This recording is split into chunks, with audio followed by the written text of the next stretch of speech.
Magandang buhay kabayan. It's me, ang Inday ng ina nyo. Ito, babala lang po ito ha, para sa aking mga followers, sa aking mga kababayan dito sa Hong Kong, at hindi lang dito sa Hong Kong, sa buong panig ng mundo. Sa buong panig ng mundo, tama ba yan? Mag-iingat po tayo, hawag po tayo basta-basta naniniwala sa mga nakikita natin sa social media, yung mga naghihikayat na sumali sa ganito, na magkakaroon tayo ng malaking kita, na ganito ganyan, kung ano-ano yung mga pinapainggan nila sa atin para sumali tayo sa kanila. Wala pong easy money kabayan, lahat pinaghihirapan. Katulad na lang itong nangyari sa ating mga kababayan dito sa Hong Kong. Ayun po. So marami po na biktima dito sa apps na ito. Actually hindi ko alam kung apps ba to or what. Kasi ano siya, link kasi siya APK, ganyan. So, ayan, marami po na biktima sa ating mga kababayan na libo-libo po. Ang iba po, nag-loan po sila, nagsangla ng pipi, nagbenta ng alahas, para ilagay lang po dito sa apps na to. Ang tinatawag nila para mag-recharge. Itong apps na to ay Melobi. Yan po. Babanggitin ko na po ha.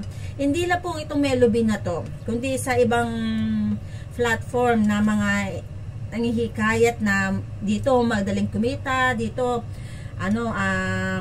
mag-upload ka lang na ganito, kikita ka na, may mga ganyan di ba? So, ingat-ingat po tayo ha. Pagdating sa pera guys, pag sinabi maglalabas ka ng pera dyan, kailangan mo ganito, medyo umiwas ka na kabayan. Pag sinabing kailangan mo maglagay nandito ng pera, iwas-iwas na kabayan, okay? Alam mo na yon. At saka kabayan, alam niyo yung mga scammer. Sa totoo lang, ang mga scammer kabayan, sa una lang kayo patitikimin. Patitikimin, tama ba yun? O sa una kayong pasasarapan, parang gano'n. Sa una lang kayong patiniwalaan. O kunya, gano'n lang yun. Parang nangyari ito sa mga kababayan natin ngayon, sa Melobi. Ayan. Gano'n na nangyari sa kanila, di ba? Pagkatapos no, syempre, kukuha sila ng time o panahon kung saan sila titira na makakakuha sila ng malaking halaga sa inyo. Ganun yun. Kaya, pero kuminsan din kabayan, nakakalungkot din. Minsan talaga, realidad, real talk to ha. Minsan, kahit sarili mong kababayan dito sa abroad or OFW, ay sila mismo din ang magpapahamak sa'yo. Real talk po yan kabayan. Kaya, ingat-ingat ha, huwag magtitiwala. Hindi lang po dito sa Melobi kabayan, sa mga nakikita nyo sa social media. Yan po, ingat-ingat. Basta when it comes to money. Oh, English yan. Ingat-ingat po, okay? Mahirap kabayan kasi ang pera natin, pinaghihirapan natin yan. Pinagtatrabuhan natin ng 24 hours, yung iba dyan, di ba?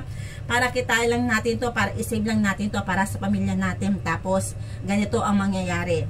Diba? Tandaan, walang manloloko kung walang magpapaloko. Okay? Yan ang lagi ko sinasabi sa inyo. Lagi ko sinasabi sa inyo na huwag kayo maniniwala talaga sa mga nakikita nyo dyan, na nagpo-post na madaling kitain, na madaling na madaling dumami yung pera mo, ganyan sa mga apps, diba? Kailangan mag-recharge, ganyan. Huwag kayo. Ay nako, walang easy money kabayan ha. Tandaan nyo yan. Hindi lang itong Melobi na to. Nakakalungkot talaga sa mga kababayan natin kasi napakarami po nila.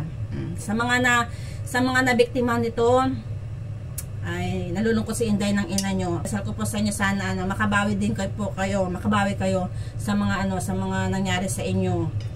Nagulat ako sa mga nailabas yung pera. Hindi lang po Pilipino, hindi lang Pilipina po ang nabiktima dito, kundi po ibang lahi, meron pong Indonesian.